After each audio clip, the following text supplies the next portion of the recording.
Hi everyone, and welcome to another episode of Driving the Wheels Off. Today, We're going to be turning this old rusty dump trailer into something we can actually use. so let's get started.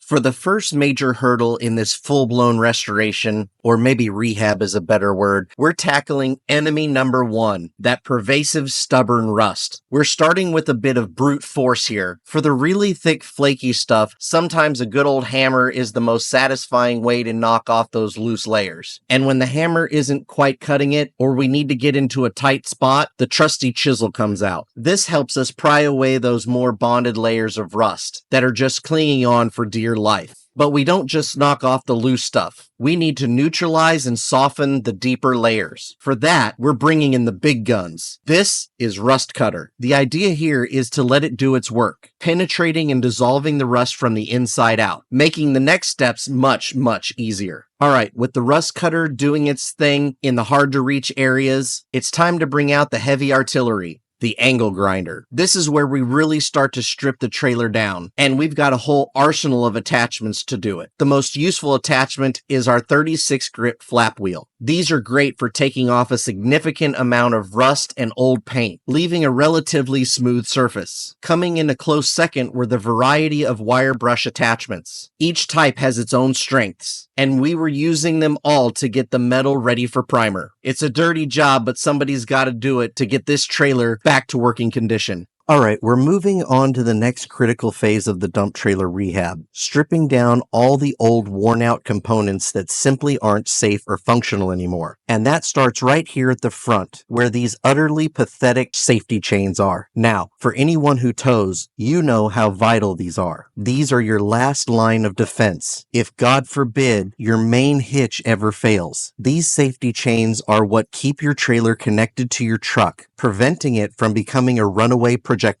On this trailer, we found 2 chains, which is good, but hilariously, only 1 hook. Not only that, but the chains themselves are completely rusted out, corroded, and frankly, I wouldn't trust them to hold up a feather, let alone a fully loaded dump trailer. This is a prime example of cutting corners that could lead to a catastrophic failure. Moving to the rear of the trailer, we had another significant issue to contend with. This tailgate release lever. On a functioning dump trailer, pulling this lever would normally disengage the bottom of the tailgate, allowing for controlled, slower dump of material. Here's the problem. The crossbar that was supposed to unlatch both sides was completely seized inside its bracket due to extreme rust and corrosion. So after assessing the damage, we made the executive decision this entire lever and bracket system had to go. Next up on our everything must go list is the trailer's entire electrical system. This thing was a complete mess of corroded connections, questionable splices, and wires that look like they have spent a lifetime at the bottom of the ocean. The heart of it all was this old control box that was mounted on the tongue of the trailer and the 7-point plug cable that connects to the tow vehicle. We're ripping it all out. Every single wire, every light, every connection, gone. This isn't just about replacing a few bulbs. It's a complete electrical overhaul. And this is why. There's no repairing this safely. We can now finally move on to the structural integrity. This is where we start making the trailer stronger again. Before we dive in, a quick disclaimer. This video is not a how-to on welding. Full transparency, I am a brand new welder myself, learning as I go. For this project, I'm actually using 2 different styles. MIG welding for some tasks, and for others, particularly some of the thicker, dirtier metal, I've picked up a stick welder from Harbor Freight. You'll find links for all of this equipment I'm using in the description below. We're starting with some of the existing patches that were already on the trailer. They were either poorly done or were succumbing to age and rust, especially here in the bed where it takes most of the abuse. My goal is to burn in some better, stronger welds, reinforcing these areas for the heavier loads this dump trailer is designed to carry. There were also a couple of smaller, isolated patches on the outside frame that needed some attention. But the most significant repair, and frankly the one I was most excited to tackle, was right here. This entire bottom corner stretching all the way across the tailgate. To fix this correctly, we had to cut out all this compromised metal and replace it with something substantial. So we picked up this beefy piece of angle iron. This isn't just cosmetic. This is a foundational repair. This angle iron will restore the rigidity and strength to this critical corner of the trailer, ensuring it can handle the stress and impact of dumping heavy loads for years to come.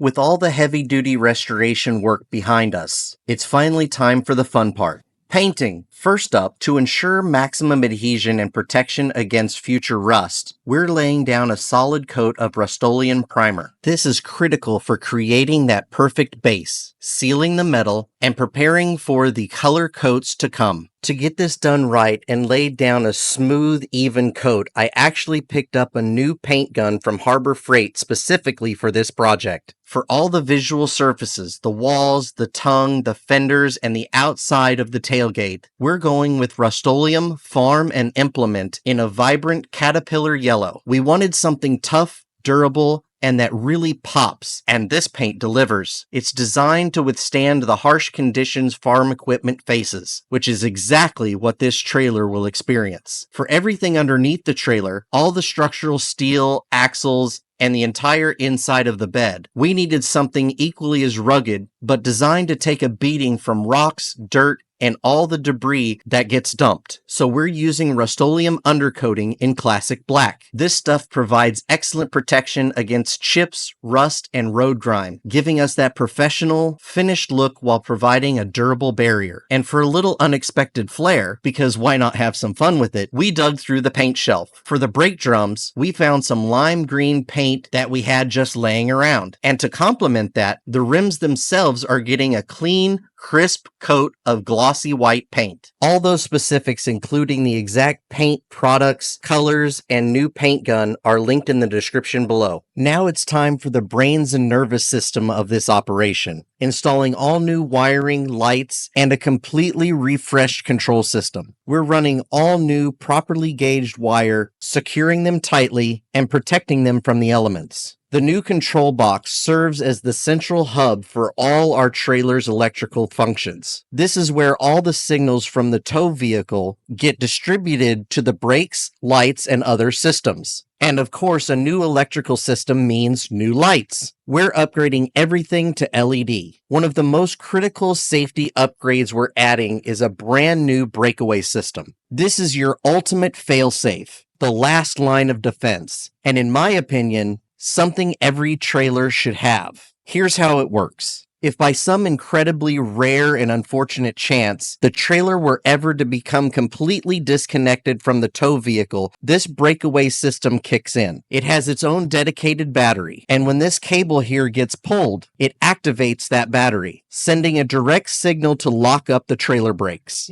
You might remember way back at the beginning of this project, one of the first things we ripped off was the old, single, completely inadequate safety chain setup. We're upgrading to 2 brand new heavy-duty grade 8 chains, complete with proper grade 8 hooks. Grade 8 means these chains and hooks are engineered for significantly higher workloads and braking strengths compared to standard chains. They're designed for serious applications, and for a dump trailer that's going to be hauling some serious weight, this is the only way to go. Safety isn't an option, it's a non-negotiable. It wasn't that long ago that this trailer looked like it was destined for the scrap heap. Rusted out, broken down, unsafe, every piece screamed neglect.